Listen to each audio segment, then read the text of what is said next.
আমাদের দেশের কাজের জগতের ছবিটা এক কথা এরকম, ঋণের চাপে কৃষকেরা দিশেহারা আর কাজের চাপে দিশেহারা শ্রমিকেরা। আর রয়েছেন কোটি কোটি যুবক যুবতী যারা এখন দিশেহারা একটা কাজের জন্য। আর এই প্রেক্ষিতেই সরকারের সমর্থক শিল্পপতিদের একাংশ নানা হুমকি দিচ্ছেন। The founder of Infosys, Indians are lazy.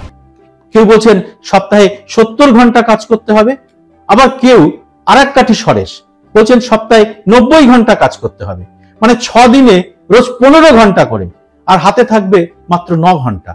এর মধ্যে ঘুম, স্নান, রান্না, খাওয়া দাওয়া, যাতায়াত সব আছে।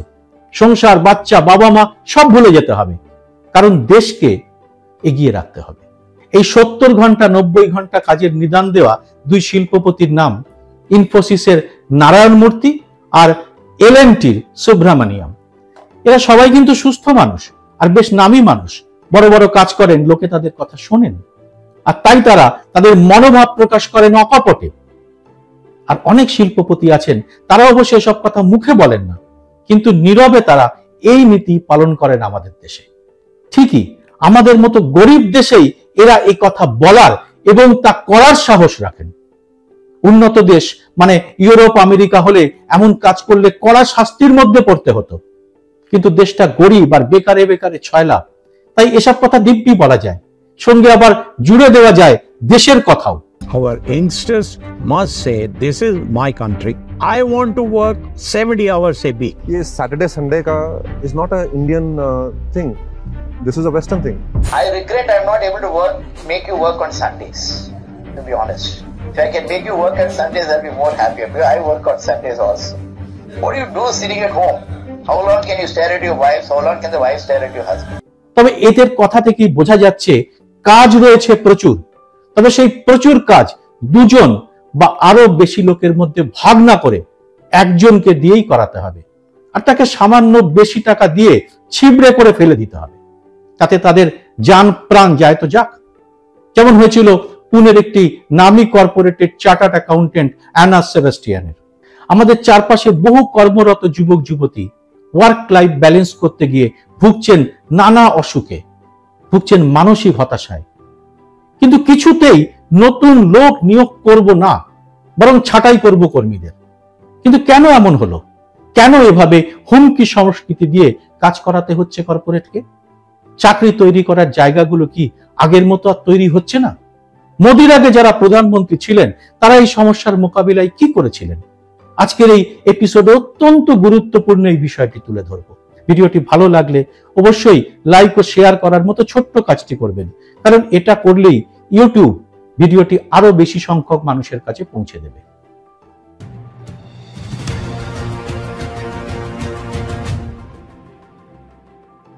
নমস্কার, সবাইকে স্বাগত। আমি সুব্রত বসু। নরেন্দ্র মোদী সরকারে আসার আগে প্রতিশ্রুতি দিয়েছিলেন বছরে 2 কোটি চাকরি তিনি করে দেবেন, আর বিদেশের ব্যাংক থেকে লক্ষ লক্ষ কালো টাকা ফিরিয়ে এনে এদেশের মানুষের প্রত্যেকের অ্যাকাউন্টে 15 লক্ষ টাকা করে দেবেন। পরে অবশ্য তার ডান হাত অমিত শাহ একটি টিভি ইন্টারভিউতে বলেন এর পুরোটাই জুমলা ছিল, কিন্তু মোদী তা স্বীকার করেননি। তাহলে বছরে 2 কোটি চাকরির প্রতিশ্রুতির ভিত্তি কি ছিল? শুধুই দেশের বেকারদের স্বপ্ন দেখিয়ে ভোট পাওয়া, নাকি অন্য কোনো মতলবও ছিল? অরবিন্দ কেজরিওয়াল এখন নরেন্দ্র মোদীকে বলেন কম পড়াশুনো জানা প্রধানমন্ত্রী। তো বেশি পড়াশুনো জানা অরবিন্দ কেজরিওয়ালের মতো মানুষরাও কিন্তু তখন মোদীর কাঁধে কাঁধ মিলিয়েই কংগ্রেসের বিরুদ্ধে আন্দোলনে নেমেছিলেন। তখন তিনি মোদীকে জিজ্ঞাসা করেননি বছরে 2 কোটি চাকরির এই প্রতিশ্রুতির আসল ভিত্তিটা কি, কোথা থেকে আসবে এই কর্মসংস্থান। এবার একটু পিছিয়ে যাওয়া যাক। আমাদের দেশ যখন স্বাধীন হয় তখন এদেশে রিক্ত নিঃস্ব অবস্থা। এরপরে 17 বছরের মধ্যে জওহরলাল নেহরুর প্রথম 12 বছরটিকে বলা হয় সব থেকে চ্যালেঞ্জের বছর। নেহরু তার আমলে কি কি করেছিলেন তার তালিকা এখানে দেওয়ার প্রয়োজন নেই, এটা আমাদের বিষয়ও নয়। তবুও মনে করিয়ে দেওয়া যাক, নেহরু তার প্রাথমিক কাজের তালিকায় যা যা রেখেছিলেন তার মধ্যে সবার আগে ছিল কর্মসংস্থান। সে বাঁধ নির্মাণ থেকে ইস্পাত শিল্প তৈরি, গ্রামীণ অর্থনীতি থেকে আইআইটি তৈরি, সবকিছুর পরিকল্পনাতেই তার ছাপ ছিল। কর্মসংস্থান হয়েছিল প্রচুর। আইআইটি থেকে পাশ করে পরের বছরগুলোতে দেশের বিভিন্ন সংস্থায়, নানা ব্যবসায় প্রযুক্তির জোয়ার এনেছিলেন আমাদের তখনকার যুব সমাজ। বিপুল কর্মসংস্থান তৈরির জন্য ভারতের প্রত্যেক প্রধানমন্ত্রী তাদের আমলে গুরুত্ব দিয়েছেন পিএসইউ নির্মাণের উপরে। পিএসইউ মানে public sector undertaking. LIC, ONGC, NTPC, গেল, সেল ইত্যাদির মতো অসংখ্য সংস্থা রয়েছে, এগুলোই পিএসইউ। কেন্দ্রীয় সরকারের বিভিন্ন মন্ত্রকের অধীনে এই পিএসইউ গুলি ভারতের কর্মসংস্থানে একটা বড় ভূমিকা নিয়েছিল। জওহরলাল নেহরু থেকে মনমোহন সিং পর্যন্ত প্রত্যেক প্রধানমন্ত্রীর সময় এরকম পিএসইউ তৈরি হয়েছে। উদাহরণ দিচ্ছি, লাল বাহাদুর শাস্ত্রী বা আই কে গুজরালের মতো খুব অল্প সময়ের প্রধানমন্ত্রীর আমলেও তৈরি হয়েছে পিএসইউ। লাল বাহাদুর শাস্ত্রীর আমলে 5টি এবং আই কে গুজরালের আমলে 3টি পিএসইউ তৈরি হয়েছে। নেহরু একাই করে গিয়েছিলেন মোট 33টি পিএসইউ। রাজীব গান্ধীর আমলে তৈরি হয় 16টি। বিশ্বখ্যাত অর্থনীতিবিদ মনমোহন সিং এর আমলেও 23টি পিএসইউ তৈরি হয়েছিল। এত দূর শোনার পরে আপনাদের মনে হতেই পারে বছরে 2 কোটি চাকরির প্রতিশ্রুতি দিয়েছিলেন যিনি, সেই নরেন্দ্র মোদীর আমলে তাহলে কটা পিএসইউ তৈরি হয়েছে? এর উত্তর কিন্তু অন্ধভক্তরাও জানেন। নরেন্দ্র মোদীর আমলে এরকম একটি পিএসইউ তৈরি হয়নি। তিনি দেশের একমাত্র প্রধানমন্ত্রী যিনি 10 বছরের বেশি ক্ষমতায় থেকেও একটিও পিএসইউ তৈরি করেননি। আর এটাও তথ্য, তিনি দেশের একমাত্র প্রধানমন্ত্রী যিনি বছরে 2 কোটি চাকরির প্রতিশ্রুতি দিয়ে ক্ষমতায় এসেছিলেন। এর আগে দেশের কোনো প্রধানমন্ত্রী এরকম প্রতিশ্রুতি দেননি। কিন্তু কিভাবে বছরে 2 কোটি চাকরি আসতে পারে বলে তার মনে হয়েছিল? এদেশের প্রধানমন্ত্রী নরেন্দ্র মোদী কোনোদিন প্রশ্নের মুখোমুখি হতে চান না, হতে পারেনও না। এতদিনে সবাই এরা জেনে গেছেন। কিছু চাটুকারকে সাজানো গোছানো প্রশ্নেরই উত্তর দিয়ে থাকেন নরেন্দ্র মোদী। তাই এর উত্তর তিনি আমাদের জানাননি। এবার আসবো আরেকটি মারাত্মক তথ্যে। আমরা বরং একটু 10 বছর পিছিয়ে যাই। 2014 আগে আদানির বিমানে চড়েই ভোট প্রচার করেছিলেন মোদী, এবং তখনই কিন্তু তিনি ইঙ্গিত দিয়েছিলেন কাদের কথায় তার সরকার চলবে। আর হয়েছেও তাই। কর্পোরেটই এখন মাথায় চড়ে বসেছে আমাদের। আর টিপে টিপে মারার ব্যবস্থা করা হয়েছে বিএসএনএল সহ নানা পিএসইউ কে। রেল, এলআইসি, ব্যাংকও গেল বলে। এমনকি দেশের সামরিক বাহিনীর অস্ত্রশস্ত্র তৈরির জন্য ইছাপুর গান অ্যান্ড সেল ফ্যাক্টরির মতো বহু কলকারখানা এখন আর পর্যাপ্ত বরাত পাচ্ছে না। ডিফেন্সের বরাত দেওয়া হচ্ছে আদানিদের। এই সব ফ্যাক্টরিগুলো এখন ছাপ ঘোটানোর অপেক্ষায়। এবার স্পষ্ট বোঝা যাচ্ছে কেন মোদী একটি পিএসইউ তৈরি করেননি। কিন্তু তার রেকর্ড অন্য জায়গায়। তৈরি তো করেননি, বরং তিনি রেকর্ড করেছেন 23টি রাষ্ট্রায়ত্ত সংস্থাকে ডি ইনভেস্টমেন্ট বা বিক্রির বন্দোবস্ত করে। এর মধ্যে রেল রয়েছে, এলআইসিও রয়েছে। তবে ডি ইনভেস্টমেন্ট বা বেসরকারীকরণের বিষয়টা আলাদা। लेकिन ये पीएसयू जिनको हम कहते हैं, जो सरकार की कंपनियां थी, जिसमें सरकारी नौकरी मिलती थी, जिसमें पेंशन अच्छा मिलता था, वो सब लगभग सब कांग्रेस के ज़माने में जवाहरलाल नेहरू जी, इंदिरा जी ने बनवाए। और उससे नौकरी की गारंटी मिलती थी, रोजगार की गारंटी मिलती थी। कि आपको याद होगा जो बुजुर्ग हैं यहाँ, कि एक ज़माने में सब सरकारी नौकरी चाहते थे, क्योंकि उनको लगता था एक बार ये हो जाएगा तो स्थायी नौकरी मिलेगी, जीवन भर के लिए हम सेट हो जाएंगे। आज सरकारी पीएसयू जो है सब अपने बड़े बड़े उद्योगपति मित्रों को पकड़ा दिए इन्होंने। लैटरल एंट्री से सबको ठेके पे लगा रहे हैं उसमें। वहाँ की नौकरियाँ, रोजगार भी स्थायी नहीं रही, पेंशन भी नहीं रहा जो पहले होता था। जितने भी सरकारी कर्मचारी हैं, ये बेचारे पुलिस वाले भी जो खड़े हैं, इनको पुराना पेंशन। এখানে আমরা খোঁজার চেষ্টা করছি বছরে 2 কোটি চাকরির প্রতিশ্রুতির ভিত্তিটা ঠিক কি ছিল। নতুন চাকরির সুযোগ না থাক আমাদের কর্পোরেট জগতের মাথারা কিন্তু কাজের সময়টা বেঁধে দিতে চাইছেন। ইনফোসিসের নারায়ণ মূর্তির সপ্তাহে 70 ঘন্টার কাজের নিদানের পরে লার্সন অ্যান্ড টুব্রো বা এল&টির সুব্রমণিয়ামের দাওয়াই সপ্তাহে 90 ঘন্টা কাজ। এরকম মনে করার কোনো কারণ নেই তারা হাওয়ায় কথাগুলো হঠাৎ বলেছেন।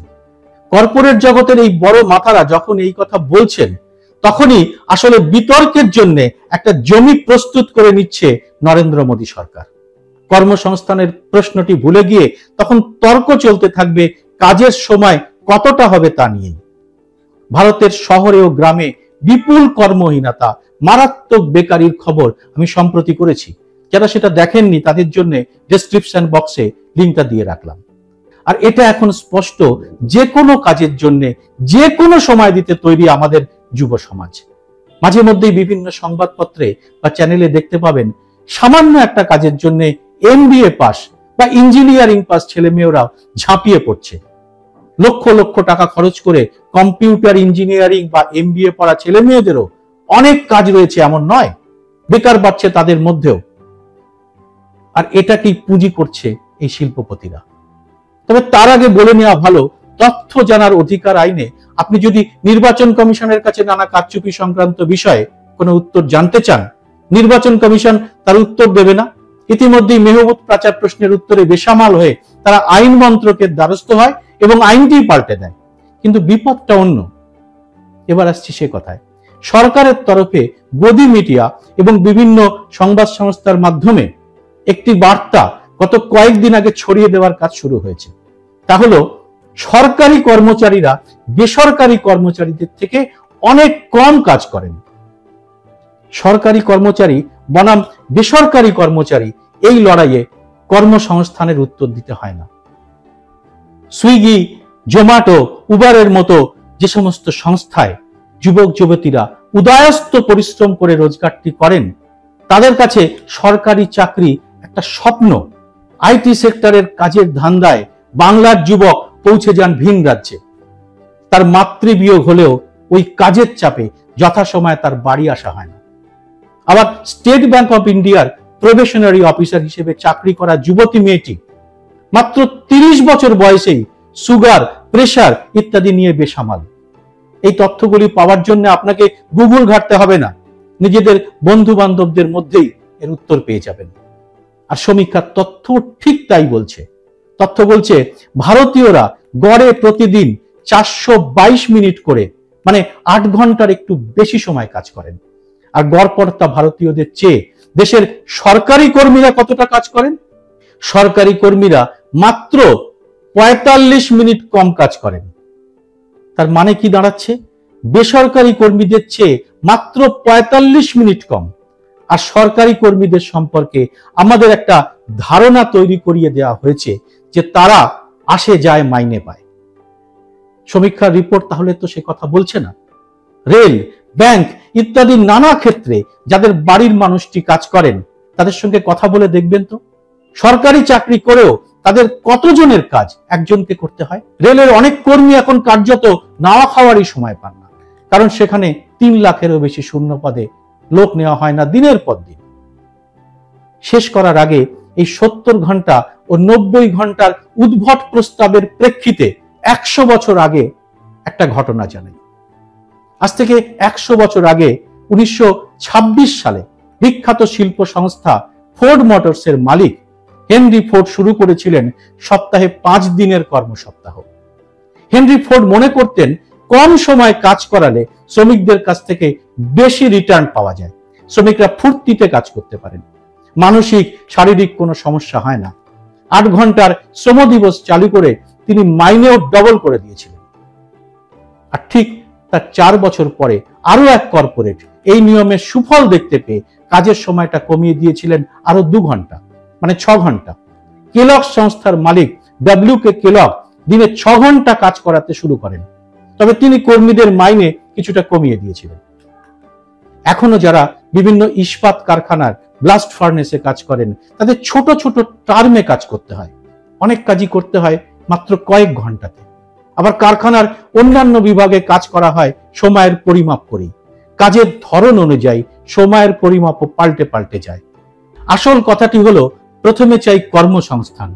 কাজের ঘন্টার প্রেক্ষিতে কোন দেশের উন্নতি অবনতি হয় এ কথাটা একেবারেই ভুল। তাই মালিকরা যাই বলুন না কেন, একটি দেশের কর্মসংস্কৃতি নির্ভর করে তার কর্মসংস্থানের ব্যাপকতার উপর। ওই দেশ কতটা কর্মসংস্থান করতে পারছে তার দেশের বেকার যুবক যুবতীদের জন্য তার উপর, তাদের কাজের মানের উপরে। কত ঘন্টার জন্য সেই কাজ সেটা পরের বিষয়, আগে কাজটা তো হোক। সেই কাজটাকে দিতে পারবেন আমাদের নেতা নেত্রীরা? না কোটি কোটি চাকরির গাল গল্প ভোলাতে এখন কাজের সময় নিয়ে বিতর্ক উস্কে আসল সমস্যাটা থেকে মুক্তি পাওয়ার রাস্তা খুঁজছেন তারা। ভিডিওটি ভালো লাগলে লাইক ও শেয়ার করবেন সবার কাছে, কারণ ইউটিউবের অ্যালগোরিদম এইসব সিরিয়াস ভিডিও সবার কাছে তুলে ধরে না। আর সেজন্য চ্যানেলটি সাবস্ক্রাইব করে নোটিফিকেশন বেলটি চালু করে রাখতে ভুলবেন না।